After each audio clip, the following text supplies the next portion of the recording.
Hey guys, it is Ryan. I'm not sure if you know this about me, but I'm a bit of a fun fanatic when I can. I like to work, but I like fun too. And now I can tell you about my favorite place to have fun. Chumba Casino. They have hundreds of social casino style games to choose from with new games released each week. You can play for free and each day brings a new chance to collect daily bonuses. So join me in the fun. Sign up now at ChumbaCasino.com. Sponsored by Chumba Casino. No purchase necessary. VGW Group. Void where prohibited by law. 18 plus. Terms and conditions apply.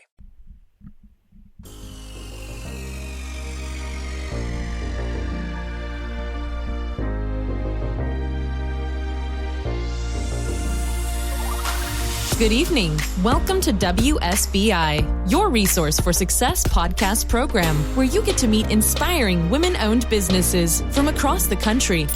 And now, for your host, Kimberly McElroy.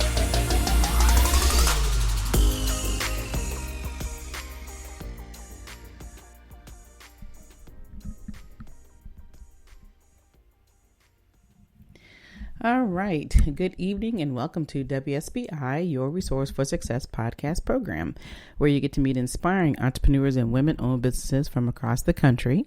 I am your host, Kimberly McElroy, CEO and founder of the Women's Small Business Initiative, LLC, and award-winning author. Welcome to another night of sharing. With us, we have Sara McElroy, journalist, career transition expert at Raze to Rise. Sara is a former hustle culture devotee, ex-chief marketing officer, the Wall Street Journal's poster girl for pandemic career burnout, and a two-time member of the Great Resignation, class of 2021 and 2022.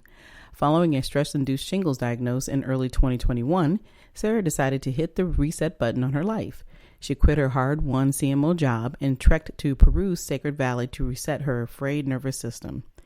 When she returned, she relocated from the busy metropolis of Atlanta to the beach of South Florida for a new job and a fresh start.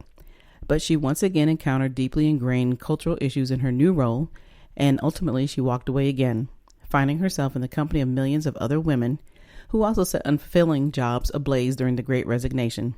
She returned to her journalism roots and began to explore the stories, breaking points, and defining moments that led women to seek greater opportunity mid-pandemic. These conversations became the genius of Raze to Rise, an organization created to amplify women's voices from the Great Resignation and inspire others to blaze new trails in their own careers. So without further ado, please help me welcome to my platform, Miss Sara McElroy. Hello, Sara. How are you? Hi, I'm doing very well, Kimberly. Thank you so much for having me here tonight. Oh, it is my pleasure, and I'm excited to have this conversation with you. Indeed. It's a hot topic these days. It is. But, when we talked a little bit earlier before we got started, as I was saying, we don't have a lot of people who are as willing to actually focus on this conversation and really talk about how you made this decision to do this Great Resignation. But before we dive into that portion of the conversation, why don't you tell my listeners a little bit more about who Sara McElroy really is? Yes, definitely.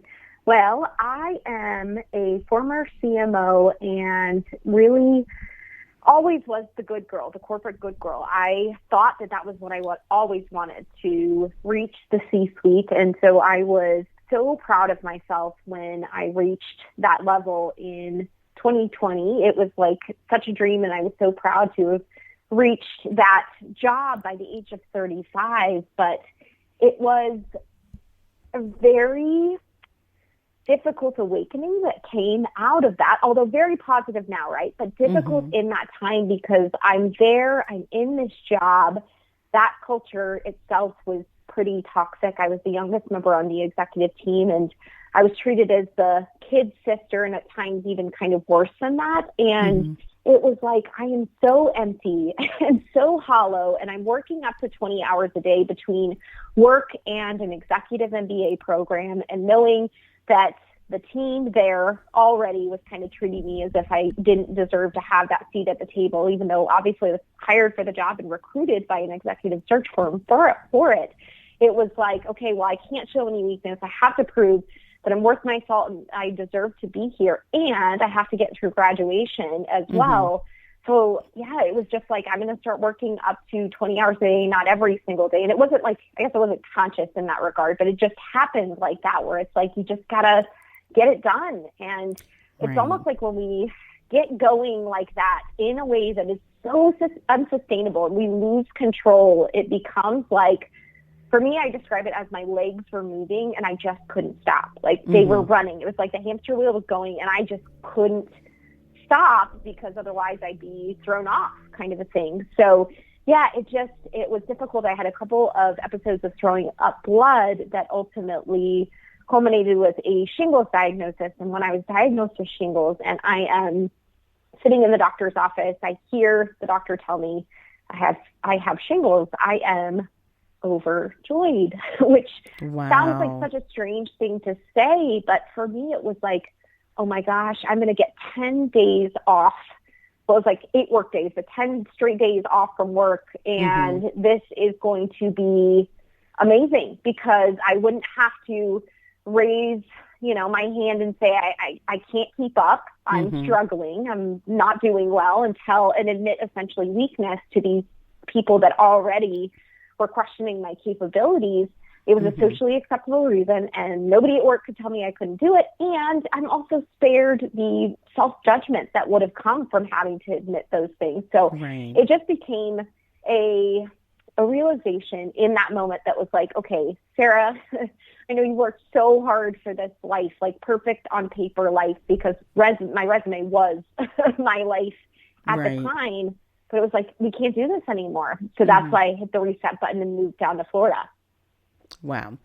All right. So we're going to backtrack, because what you just said was very profound. But, as we go through, years of growing up, we're always constantly being told that, hey, you have to do A, B, C, and D. And the big part of A, B, C, and D is you grow up, you get education, you get a great job. But at the same token, it's the constant ordeal of having to kill yourself in order to get to where you're getting to.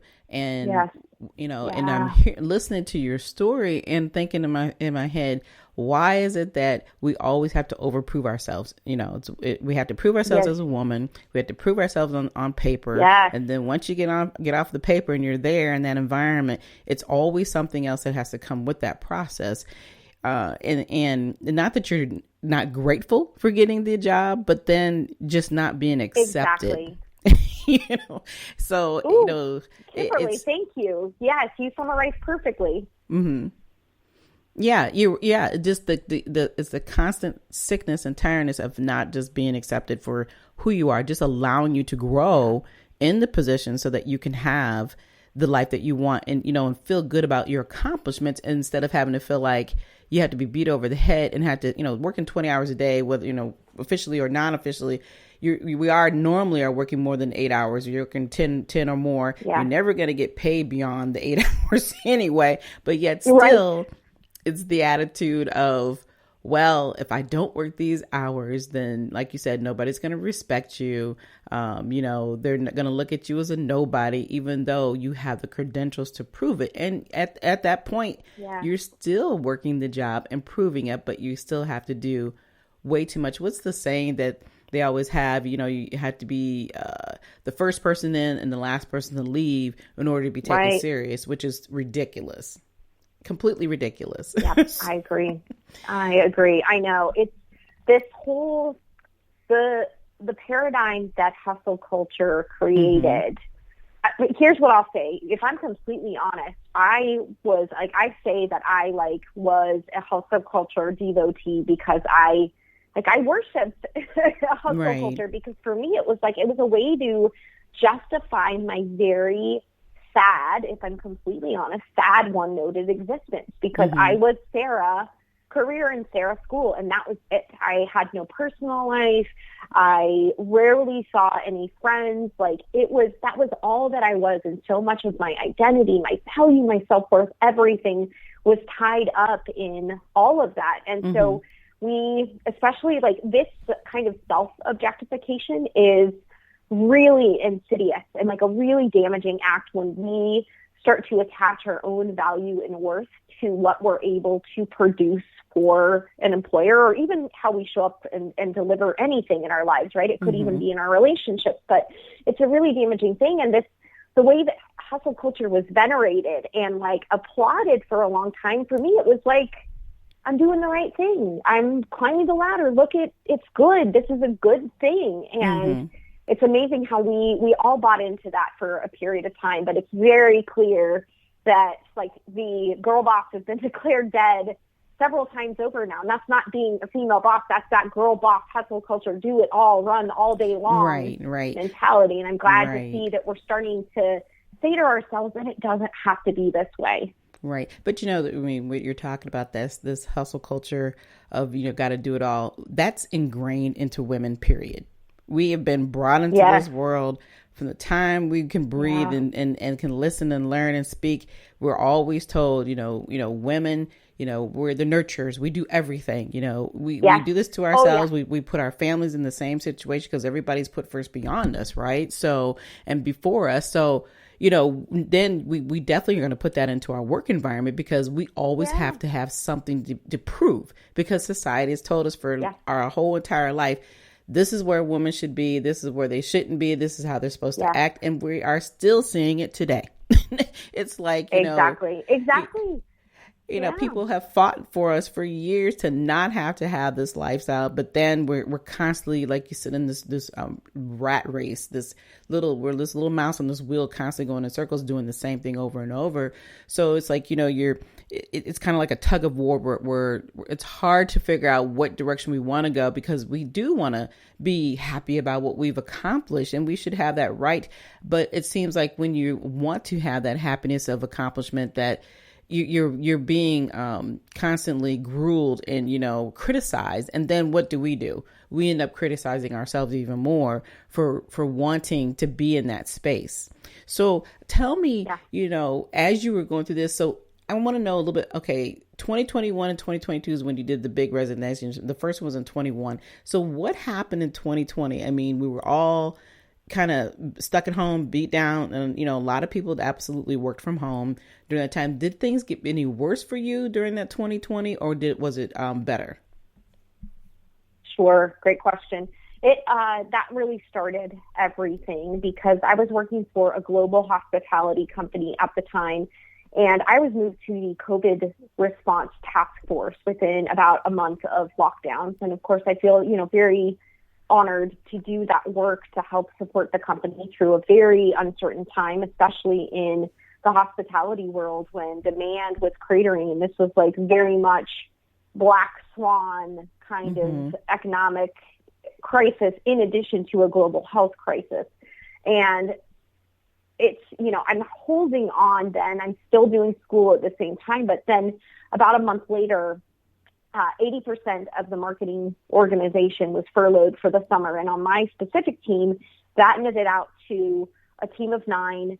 There were 2 of us who were not furloughed, and it was my boss and it was me. And so, you know, of course, I'm extremely grateful to still have the job and income and all of those things, because of course it's going through people's heads, like, are they going to be able to bring all of us back? And they did ultimately end up laying off about 10% of the corporate team. But at the same time, a part of me, it sounds so terrible, but a part of me like was so almost like disappointed to have not been furloughed, because I'm just like, I don't know how I'm going to do this. I don't know how I'm going to do this. But then, you know, I'm having these feelings already because I'm already starting to feel stressed. It was during that time, actually, that I had my first episode of throwing up blood. So it was even before the CMO job that I had a health situation.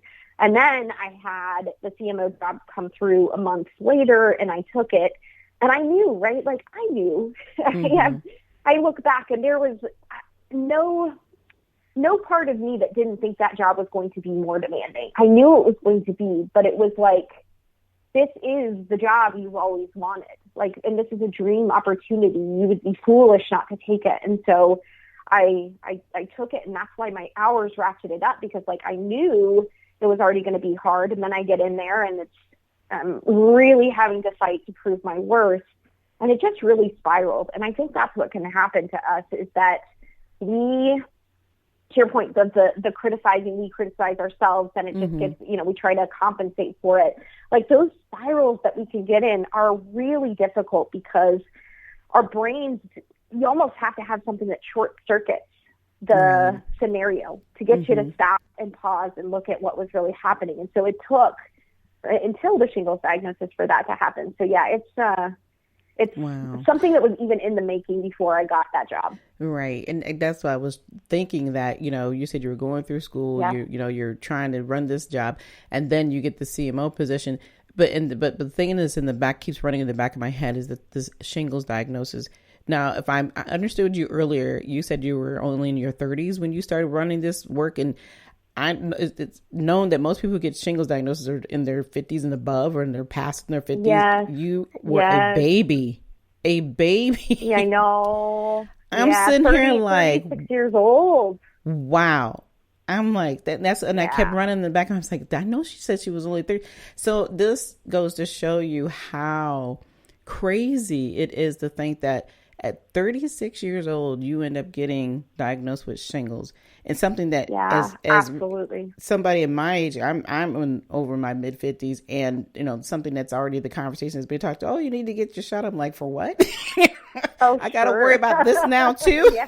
But here it is. You have already experienced something that most people don't want to have, but at the same token, that experience was like, at least I get an opportunity to breathe, which is really sad to think that in our society, in our lives, that we have to think of ways of, okay, well, if I get sick or if something happens to me, at least I get a break. And I think for most people during the time of 2020, we all thought that was the big break.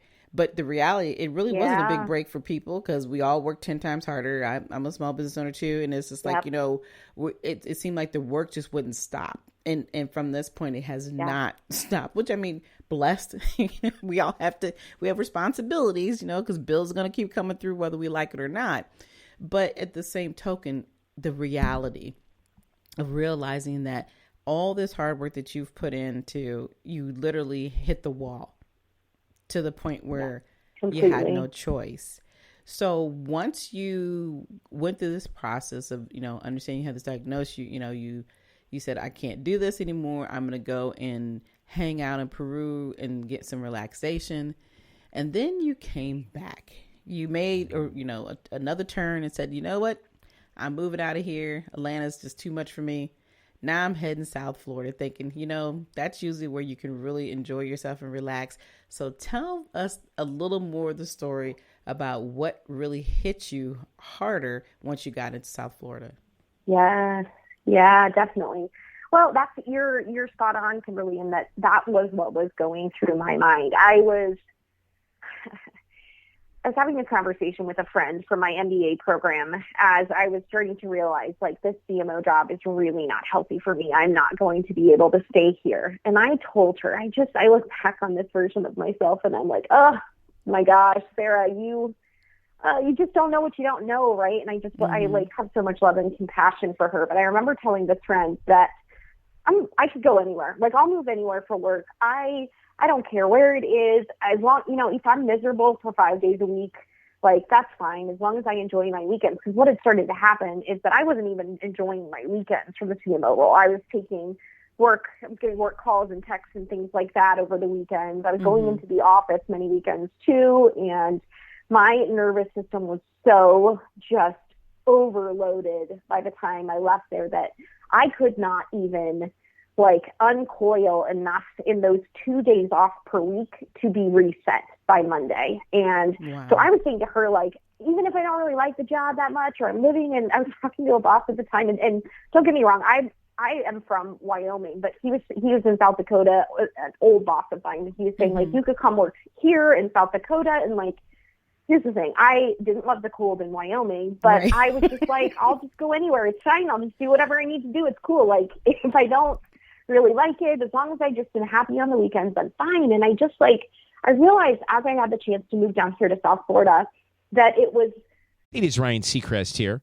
Everybody needs some variety in life. That's what I love about Chumba Casino. They know how to keep things fresh and exciting. All their games are free to play, like spin slots, bingo, and solitaire. You can claim free daily login bonuses, too. And they release new games every week. So spice things up with ChumbaCasino.com now for your chance to redeem some serious prizes. Sponsored by Chumba Casino. No purchase necessary. VGW Group. Void where prohibited by law. 18 plus terms and conditions apply. Recently, a new client called me and started by saying, "Mr. Morgan, I really need your help, but I'm just a nobody." Those words stunned me, and I immediately called him back, and we're now helping him and his family after a terrible accident. I'm John Morgan of Morgan & Morgan. Everybody who comes to our firm at their time of need is a somebody. I grew up poor, but my grandmother was like a queen to us. At Morgan & Morgan, our goal is to level the playing field for you and your family at your time of need. The insurance company has unlimited money and resources. You need a firm who can fight them toe-to-toe. For right at 30 years, we have fought them in courtrooms throughout America. Our results speak for themselves. And always remember this, everybody is a somebody, and nobody is a nobody. Visit forthepeople.com to learn about our firm, Morgan & Morgan, for the people. Injured? Visit forthepeople.com for an office near you. A beach town, and I am able to live, I'm like 5 minutes from the beach now. I am going to have the opportunity to prioritize my happiness every day. And it sounds so trite, but it just that was not even a thing I ever thought was okay or even knew was a thing. I didn't know. I remember hearing some woman that I was in this kind of mastermind group with, and she was talking about everyday joy.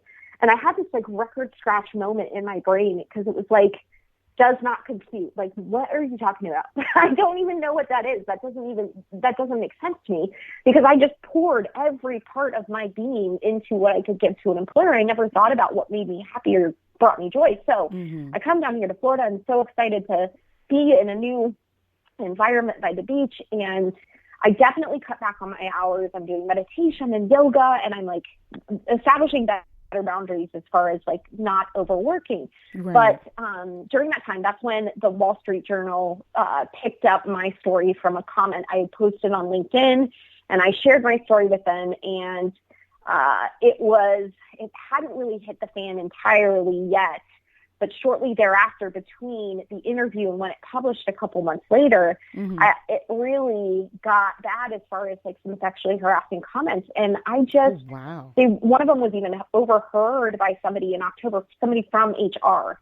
And there wasn't an investigation done until January because I was pushing for it. And it was it was another one of those major awakening moments to realize, okay, burnout is not just about overworking. Burnout is very much about these toxic cultures too, because I've got this nascently healing burnout wound, and walking into that office, not knowing what was going to happen, knowing this person is still there, there's no accountability, I don't know what's going to happen every single day. It's like a daily paper cut on that nascently healing wound. And it's a funny thing too, is as we're talking about that shingles diagnosis, I had actually cut back my hours significantly by the time the shingles diagnosis had happened. I had graduated from my MBA program 4 months prior, and shingles still hit. And if I think back, that was more so about I was armoring up to go into that workplace, and guess what happened down here?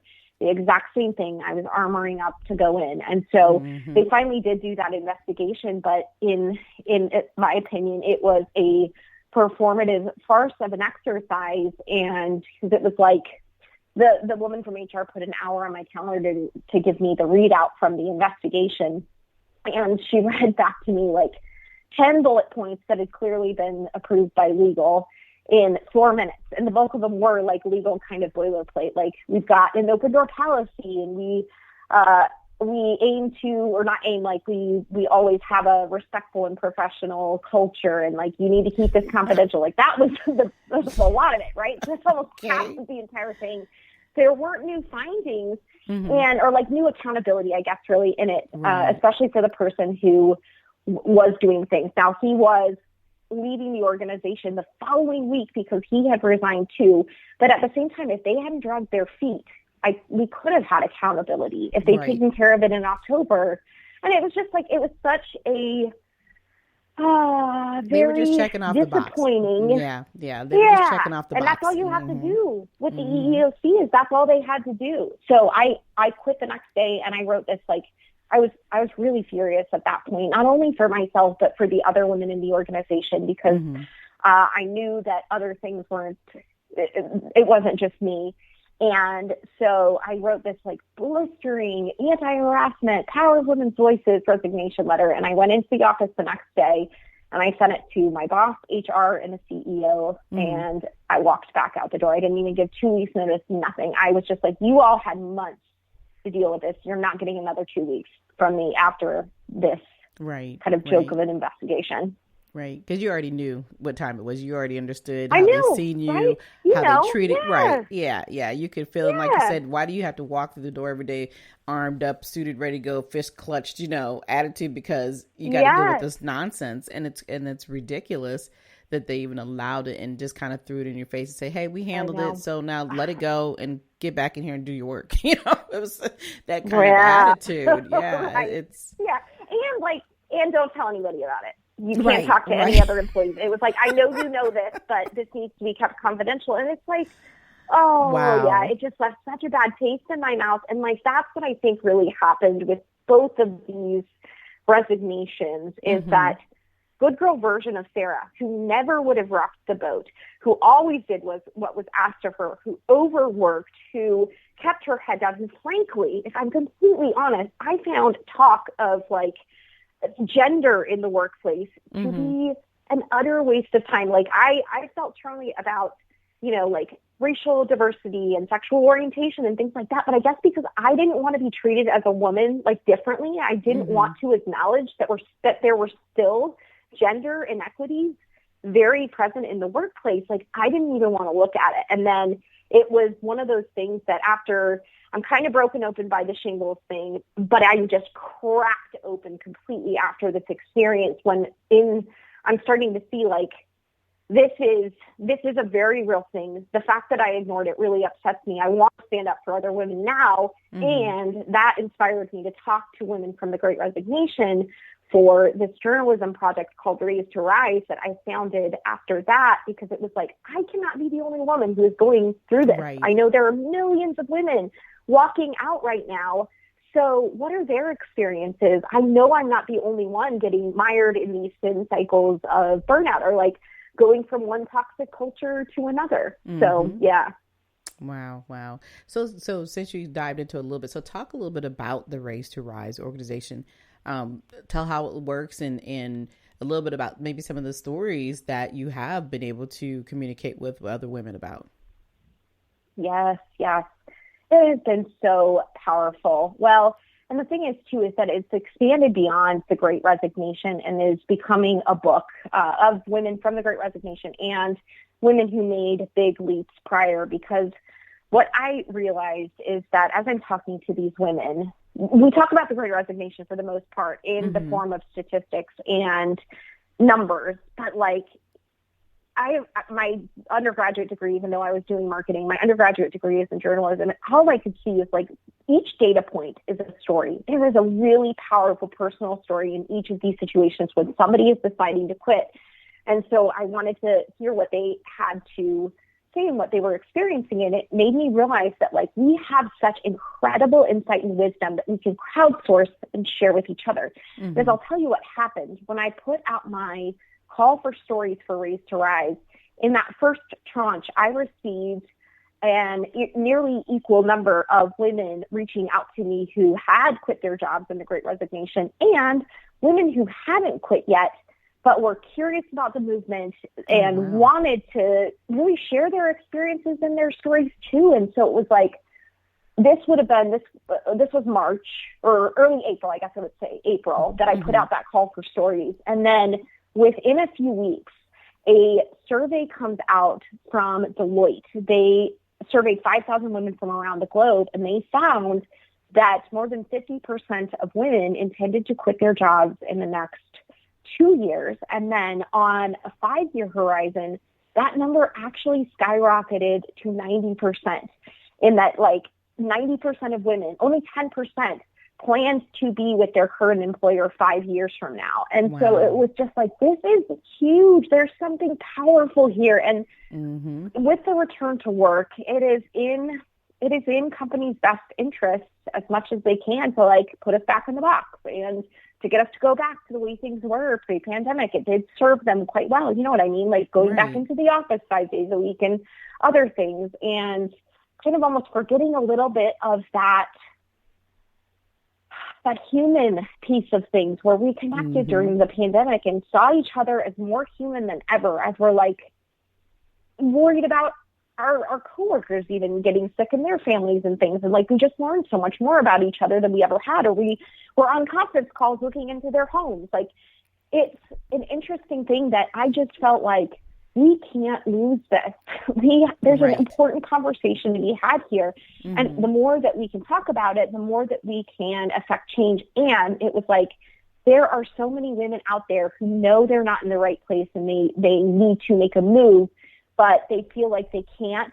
So how do we pull this together to provide them with the tools and resources they need? And this is not some sort of like sensationalistic, all women go out and quit your jobs tomorrow. It is not like that. It is just, because some people, I'm sure, you get the reputation as the like quit your job girl, but it's not that. This is much more about being conscious architects of our careers. And when we get that knowing that we need to walk away, which we do, and that came through in every interview, is that these women just knew they needed to walk away, even if they were crunching numbers on a spreadsheet, building financial plans, pro-con lists, or talking to other people. Those were all secondary exercises to their knowing.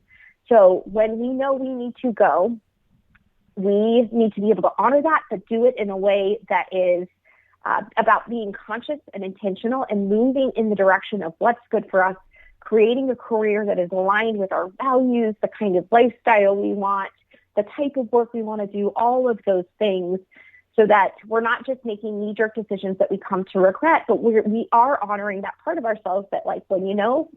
And this is the toolkit that will help you to get there that's coming out of this project.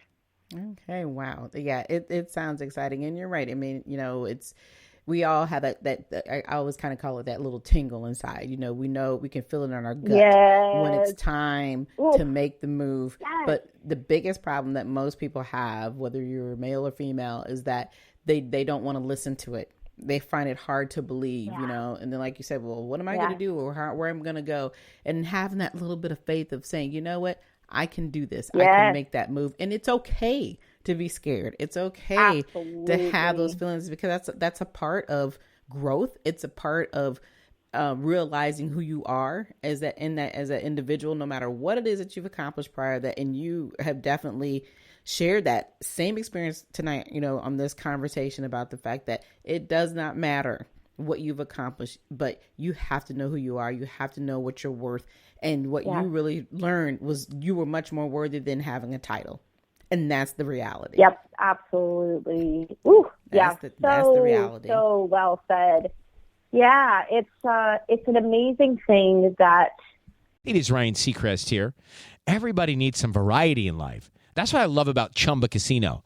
They know how to keep things fresh and exciting. All their games are free to play, like spin slots, bingo, and solitaire. You can claim free daily login bonuses, too. And they release new games every week. So spice things up with ChumbaCasino.com now for your chance to redeem some serious prizes. Sponsored by Chumba Casino. No purchase necessary. VGW Group. Void where prohibited by law. 18+. Terms and conditions apply. Recently, a new client called me and started by saying, "Mr. Morgan, I really need your help, but I'm just a nobody." Those words stunned me, and I immediately called him back, and we're now helping him and his family after a terrible accident. I'm John Morgan of Morgan & Morgan. Everybody who comes to our firm at their time of need is a somebody. I grew up poor, but my grandmother was like a queen to us. At Morgan & Morgan, our goal is to level the playing field for you and your family at your time of need. The insurance company has unlimited money and resources. You need a firm who can fight them toe-to-toe. For right at 30 years, we have fought them in courtrooms throughout America. Our results speak for themselves. And always remember this, everybody is a somebody and nobody is a nobody. Visit forthepeople.com to learn about our firm, Morgan & Morgan, for the people. Injured? Visit forthepeople.com for an office near you.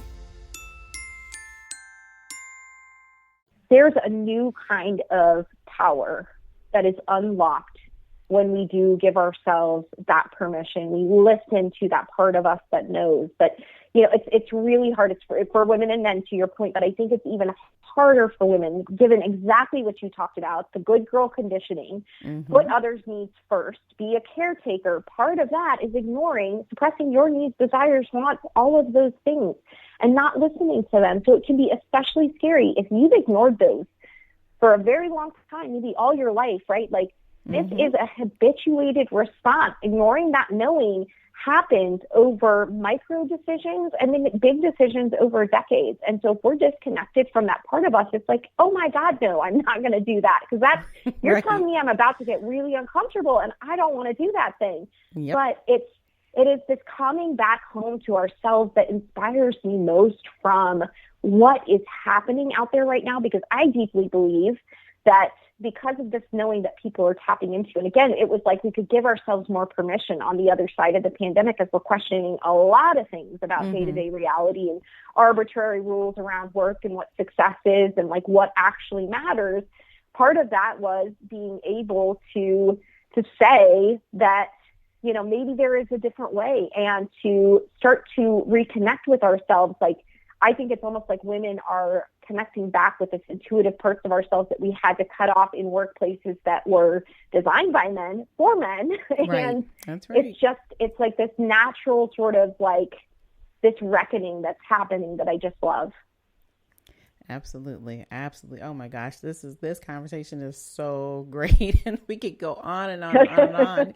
And I know. We're getting we're definitely down to the end. And I just, I definitely want to, I don't want you to have to keep telling all the juicy stuff, because we want people to come to you. We want people to tell their stories, because you're right.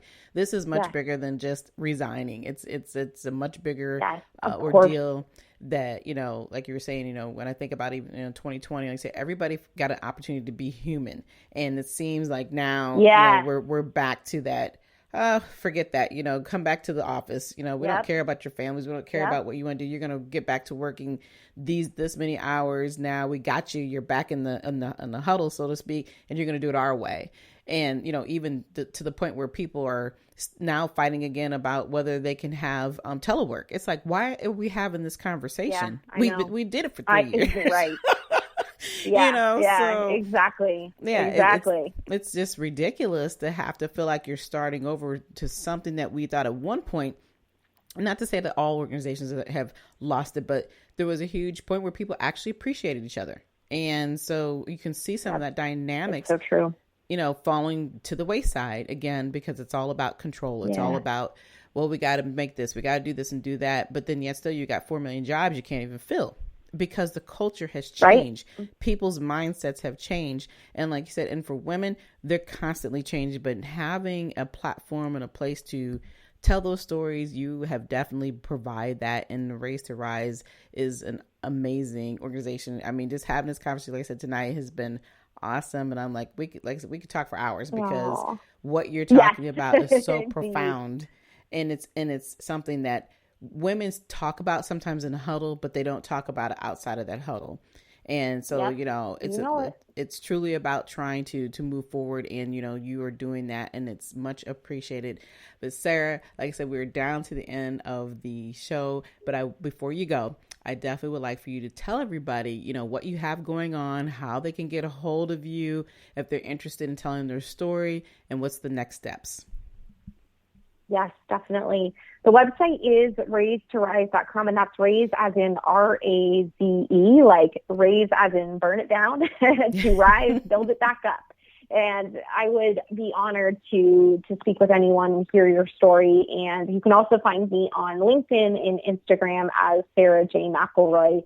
Would love to connect with you, whether you have quit in the Great Resignation, you quit years prior and made a big leap, or you're stuck now. It's my greatest, this work has been more powerful than anything I ever did in my corporate career. And it's such an honor to get to meet incredible women who are talking about these same things and wanting to figure out where to go next. Because the more that we ask these questions and talk about it together, the better off we'll all be, because it gives us permission the more that we allow this to be commonplace and to be a discussion that's held over not just like, play dates and coffee catch-ups and dinners, but like on a cultural level, this is a conversation to be had. Absolutely. All right. Well, I couldn't said it better myself. Sara, again, it has been such a pleasure to have you on. I'm just excited about, everybody hearing this. If you need to re-listen to this over and over, listen to it. Take the time to realize that it's something you may need, and it may bring that fear out of you so you can move over. So again, like I said, thank you so much, Sara, for coming on. And of course, before we close tonight's show, I would want to talk again about this great resignation and how to inspire your personal self and your career. For those, like I said, who feel that they're stuck, please get off the fence.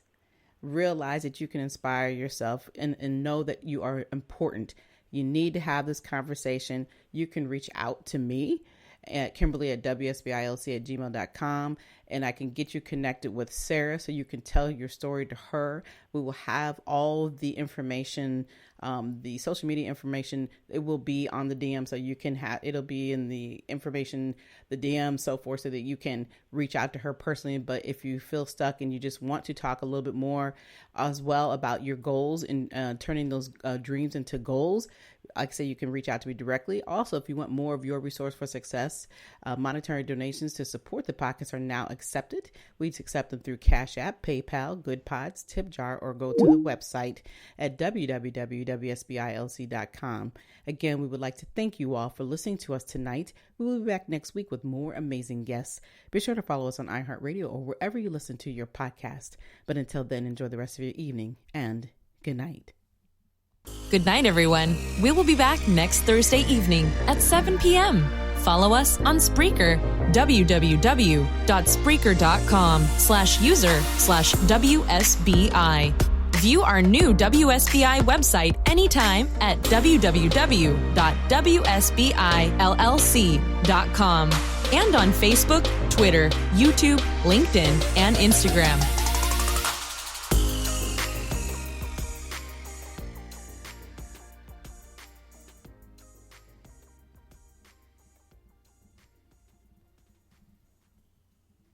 Step into the world of power, loyalty, and luck. I'm gonna make him an offer he can't refuse. With family, cannolis, and spins mean everything. Now, you wanna get mixed up in the family business. Introducing The Godfather at ChumbaCasino.com. Test your luck in the shadowy world of The Godfather slot. Someday, I will call upon you to do a service for me. Play The Godfather now at ChumbaCasino.com. Welcome to the family. No purchase necessary. VGW Group. Void where prohibited by law. 18+. Terms and conditions apply. People are driven by the search for better. But when it comes to hiring, the best way to search for a candidate isn't to search at all. Don't search, match with Indeed. The hiring process can be slow and overwhelming. Simplify hiring with Indeed. Indeed is your matching and hiring platform. With over 350 million global monthly visitors according to Indeed data, and a matching engine that helps you find quality candidates fast. Ditch the busy work. Use Indeed for scheduling, screening, and messaging so you can connect with candidates faster. Join more than 3.5 million businesses worldwide that use Indeed to hire great talent fast. Listeners of this show will get a $75 sponsored job credit to get your jobs more visibility at Indeed.com/PODKATZ13. That's Indeed.com/PODKATZ13. Terms and conditions apply.